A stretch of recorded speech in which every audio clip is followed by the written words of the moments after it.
Assalamualaikum warahmatullahi wabarakatuh. Pada hari ini, saya akan membahas tentang mekanisme penyelesaian gugatan sederhana. Sebelumnya, perkenalkan, nama saya Sofa Halisa, jurusan Perbandingan Mazhab Fakultas Syariah UIN Antasari, Banjarmasin.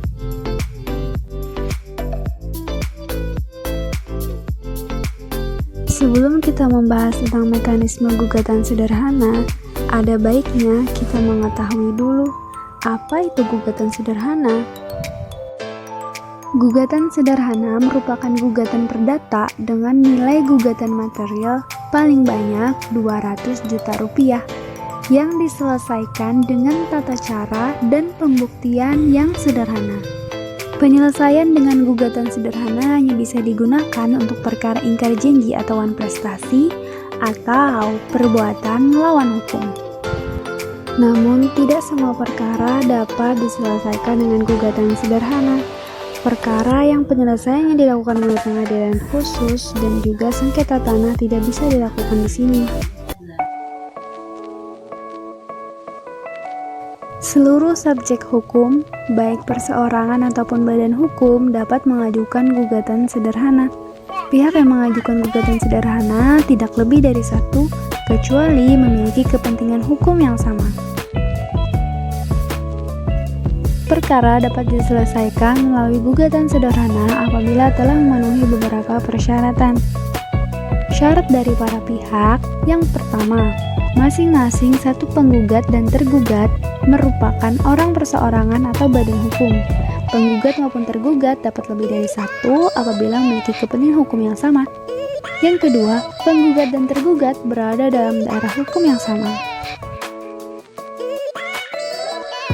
Persyaratan lainnya yaitu jenis perkara berupa ingkar janji atau perbuatan melawan hukum. Yang ketiga, nilai gugatan material paling banyak 200 juta rupiah. Apabila keseluruhan persyaratan tersebut terpenuhi, maka perkara perdata yang diajukan ke pengadilan akan diselesaikan melalui penyelesaian gugatan sederhana.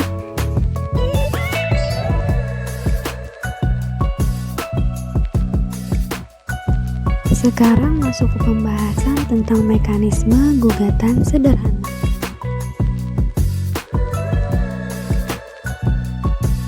Catatan penting sebelum melakukan gugatan di pengadilan adalah bahwa pengadilan akan memenangkan gugatan Anda yang sepenuhnya tergantung pada alasan atau dalil dan kekuatan bukti-bukti yang Anda miliki.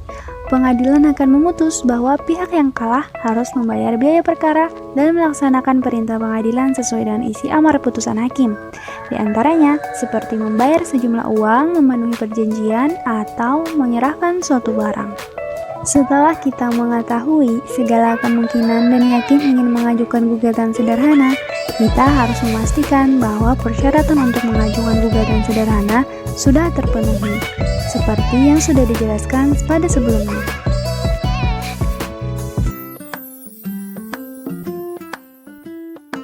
Setiap bukti surat yang dimiliki harus melakukan legalisasi terlebih dahulu.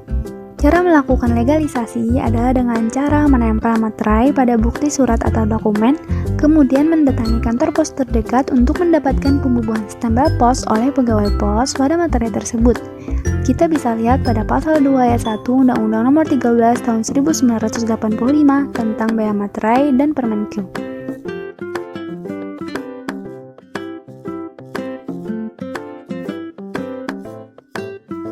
Gugatan didaftarkan di kepaniteraan pengadilan di daerah hukum masing-masing yang dibuktikan dengan kartu tanda penduduk.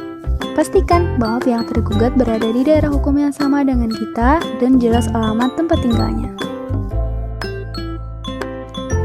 Gugatan dapat diajukan secara mandiri dengan mengisi formulir atau belangko gugatan berupa formulir gugatan sederhana sebagaimana terdapat dalam lampiran 3 formulir gugatan sederhana yang tersedia di kepaniteraan pengadilan agama setempat. Petugas akan meneliti kelengkapan berkas pendaftaran dan menaksir jumlah panjar biaya perkara. Petugas menyerahkan berkas tersebut ke kasir untuk menerima slip setoran yang berisi jumlah biaya yang harus dibayarkan ke bank yang ditunjuk. Apabila telah membayar, serahkan bukti setoran kepada petugas agar petugas memberikan lembar surat kuasa untuk membayar atau SKUM kepada kita. Setelah gugatan didaftarkan dan membayar panjer biaya perkara, beberapa hal yang harus dilakukan adalah: yang pertama, setelah gugatan didaftarkan, maka kita menunggu panggilan dari pengadilan. Petugas pengadilan akan mencatat gugatan kita dalam buku register khusus gugatan sederhana.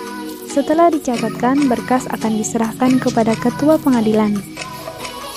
Yang kedua, ketua pengadilan menunjuk hakim yang akan memeriksa dan memutus perkara yang kita ajukan. Panggilan dilakukan oleh jurusita ke alamat yang tertera di dalam formulir gugatan. Pemberitahuan terkait informasi sidang dapat juga dilakukan melalui pesan teks atau SMS ataupun surat elektronik atau email yang Anda cantumkan dalam formulir gugatan. Yang ketiga, hakim yang ditunjuk akan melaksanakan pemeriksaan atas perkara yang sudah didaftarkan. Apabila hakim berpendapat bahwa gugatan tidak termasuk dalam gugatan sederhana, maka hakim mengeluarkan penetapan yang menyatakan bahwa gugatan bukan gugatan sederhana dan mencoret dari register perkara dan memerintahkan pengembalian sisa biaya perkara setelah dipotong biaya-biaya yang dikeluarkan oleh pengadilan. Apabila hakim berpendapat bahwa gugatan yang diajukan adalah gugatan sederhana, maka hakim menetapkan hari sidang pertama. Baik penggugat maupun tergugat akan dipanggil oleh pengadilan untuk hadir pada sidang pertama. Kemudian akan dilakukan pemanggilan kepada para pihak, sehingga harus dipastikan data yang terdiri dari nama, umur, dan alamat tergugat harus diisi dengan lengkap.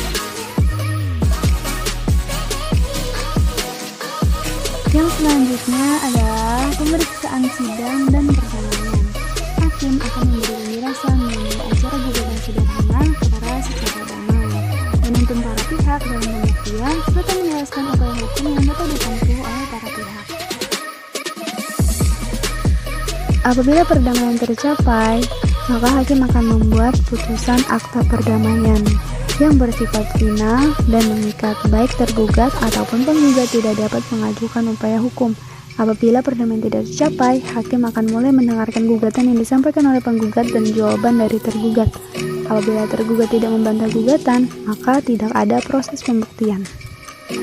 Sebaliknya, jika tergugat membantah, maka akan dilakukan pembuktian. Yang terakhir ada adanya putusan dan penyerahan salinan putusan. Demikian video yang bisa saya sampaikan.